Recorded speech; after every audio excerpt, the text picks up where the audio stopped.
Bonsoir à tous, merci de votre attention. C'est la grande ambition de Jean-Pierre Raffarin.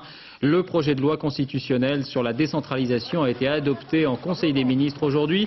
Regardez bien, ce n'est qu'une petite phrase, mais elle change beaucoup de choses. Article 1er de notre Constitution, la France est une république indivisible, laïque, démocratique et sociale. Eh bien, on va désormais y ajouter son organisation et décentralisée. Alors voyons tout de suite le contenu de ce projet. Il approfondit, il élargit la redistribution du pouvoir entamée il y a 20 ans. Hélène Hugues.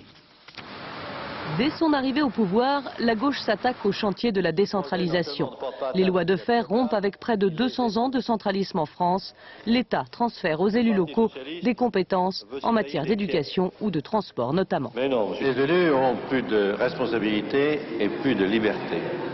20 ans plus tard, la décentralisation est aussi l'une des priorités du Premier ministre.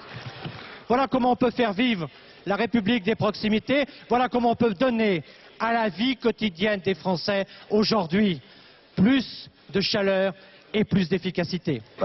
Avec la réforme Raffarin, les régions vont devenir, comme les départements et les communes, les piliers de la décentralisation. De nouvelles compétences pourront leur être transférées en matière de tourisme ou d'environnement par exemple, mais elles pourront d'abord les essayer, c'est le droit à l'expérimentation.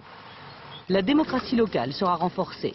Régions, départements, communes pourront consulter leurs administrés par référendum sur des problèmes locaux. Les citoyens se verront également reconnaître un droit de pétition. Enfin, les collectivités territoriales auront des ressources propres. C'est l'autonomie financière. Elles pourraient notamment fixer elles-mêmes le montant des impôts locaux et les percevoir. Le projet précise toutefois que l'État devra veiller à assurer l'équilibre des ressources entre des régions riches comme l'Île-de-France, l'Alsace ou Rhône-Alpes et des régions moins favorisées comme le Nord-Pas-de-Calais, le Limousin ou la Corse.